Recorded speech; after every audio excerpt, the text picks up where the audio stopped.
আমার বলতে না দেয়া, আমার কণ্ঠরোধের চেষ্টা, প্রতিবাদ করলে মার্শাল দিয়ে চ্যাংদোলা করে বার করে দেয়া, কথায় কথায় সমালোচনা, শেষ পর্যন্ত প্রিভিলেজ। মানে ওনারা কি চান? আমার বিধায়ক পদ খারিজ করে দেবেন, নিয়ে নিন। বিধায়ক দাঁড়িয়ে ভোটে জেতা যায়, আমার দেখানো হয়ে গেছে, দেখা হয়ে গেছে। যদি ব্যাকডোর দিয়ে প্রিভিলেজ মোশন দিয়ে আমার ইয়ে কাটতে চান, কেড়ে নিন। কিন্তু আমাকে বলতে দেওয়া হচ্ছে না। এটা আমি বলেছি এবং বলবো। আমি পরিষ্কার বলছি, আমাকে কোনো ডিবেটে বলতে দেওয়া হচ্ছে না। শোভনদেব চট্টোপাধ্যায় আমাদের নেতা, তিনি নাম দিচ্ছেন, সরকারি নিয়ম অনুযায়ী অপোজিশন চিফ হুইপকে বলতে লিস্ট দিতে হবে, মানে বিরোধী চিফ হুইপকে, যিনি সরকারি ভাবে আছেন বিরোধী চিফ হুইপ। এখন বিরোধিতা তো হচ্ছে স্পিকার তাদের বসিয়ে দিয়েছেন, স্পিকার তাদেরকে বসিয়ে দিয়েছেন। সরকার পক্ষেও বিজেপি, বিরোধী পক্ষেও বিজেপি। কি করবো? সরকার চাইছে বাবুরাম সাপুড়ের মতো দুটো ঘোড়া সাপকে দিয়ে বক্তৃতা করাতে বাজেটগুলোতে, যাতে সরকারের প্রকৃত সমালোচনা হবে না। পয়েন্ট, মানুষের পয়েন্ট, তৃণমূল কর্মীদের পয়েন্ট, বাংলার মানুষের পয়েন্ট উঠবে না। আমি বক্তৃতা করলে ওদের অসুবিধা, আটকে দিচ্ছে। আমি কি করেছি পরশুদিন? বারবার আমার নাম কেটে দিচ্ছে। তাই অপোজিশন চিফ হুইপ আখরুজ্জামান যখন বলছিল, আমি তাকে সামনে বলেছি যে আমার নাম বাদ দিচ্ছেন কেন? এটার জন্য প্রিভিলেজ। 90 সাল থেকে আমি বিধানসভায় রিপোর্টার হিসেবে আমি কভারে, আমাকে লোকে হাসিম আব্দুল হালিম মাননীয় প্রয়াত স্পিকারের পোষ্যপুত্র বলতো। এরা কারা আমায় বলতে দিচ্ছে না? এটা শুধু আখরুজ্জামান নয়, পেছন আখরু তো আমায় বলেছে যে আমার সঙ্গে, দাদা আপনার সঙ্গে তো আমার কোনো ঝামেলা নেই, আমার উপর থেকে বলা হচ্ছে। তার মানে ওপরটা কি শুধু ওর বস বালিশ, নাকি সরকার পক্ষ চাইছে? এখন তো দেখা যাচ্ছে সরকার পক্ষ চাইছে যে কোনো মূল্যেও।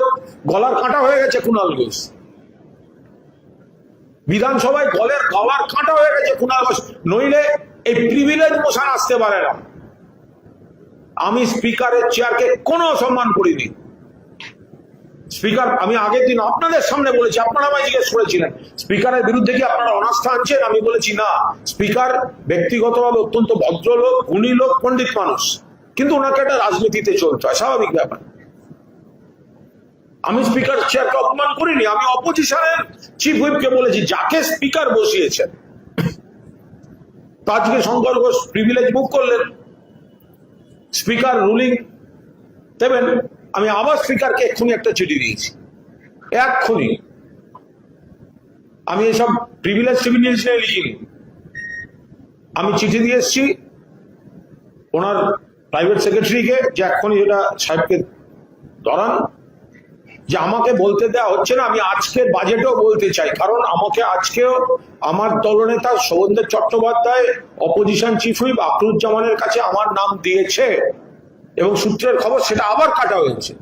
তাহলে স্পিকার, মহামান্য স্পিকার, আপনি কাস্টোডিয়ান অফ দ্য হাউস, যদি কোনো মেম্বার ডিপ্রাইভ মনে করে, কনস্পিরেসি হচ্ছে মনে করে, আপনি ব্যবস্থা করে দেবেন বলার।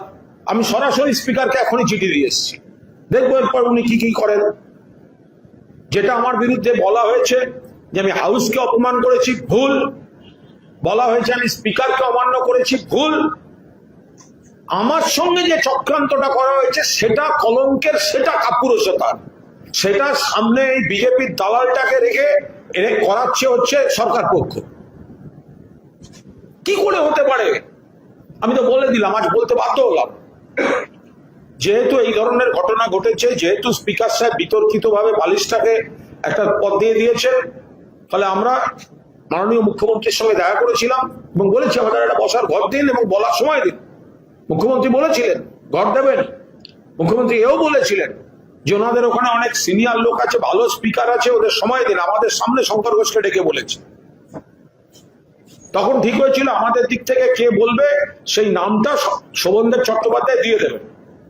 ওরা এখন বলছে আপনি যার নাম দেন কুণাল ঘোষের নাম দিতে পারবেন না। এ তো মহা সমস্যা।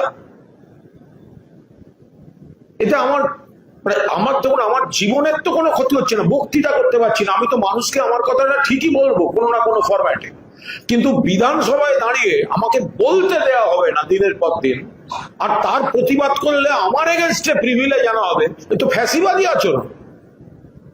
মানে আর কি কিভাবে কণ্ঠরোধ করা যেতে পারে? আমার ভাবতে ভালো লাগছে যে আমার মতো একজন সাধারণ সৈনিককে একটা গলার কাঁটা ভেঙে বসে আছে, ভয় পাচ্ছে, নইলে আমাকে আমার মুখ বন্ধ করা এইভাবে চেষ্টা করতে পারে না। কে আমি? 294 জনের মধ্যে আমি একটা এমএলএ, তাকে নিয়ে চলছে, এটা হতে পারে কখনো? আমি যদি একটা দুটো বক্তৃতা করি তাতে কার কি ক্ষতি হয়? ক্ষতি হচ্ছে কাদের কাদের? অ্যাকচুয়ালি সরকার পক্ষ চাইছে নির্বিষ বিরোধী। আমাদের বেঞ্চটা মমতা বন্দ্যোপাধ্যায়ের নেতৃত্বে, আমাদের বেঞ্চটা যারা আছি প্রকৃত বিরোধী। আমরা এমন কিছু প্রশ্ন তুলছি নিজের এলাকার, এমন কিছু প্রশ্ন তুলছি সারা বাংলার, যেটা সরকারের সমস্যা হতে পারে বা সরকার অস্বস্তি হচ্ছে। সেই কারণে যারা একটু কড়া বক্তৃতা দেয়, যুক্তি দিয়ে বক্তৃতা দেয়, তাদের ব্লক করা হচ্ছে। এবার ভাবুন, আমাকে বলতে দেবে না, কিন্তু আমার বদলে কাকে বলতে দেবে সেই নামটা কিন্তু এখনো বলেনি। ফলে একটা লোক তো প্রিপারেশনও নিয়ে আসবে। আমার বদলে যদি কারোর নাম দিচ্ছে, সে তো জানতে পারবে একটু বাদে, সে তো জানে না যে কাকে দিচ্ছে।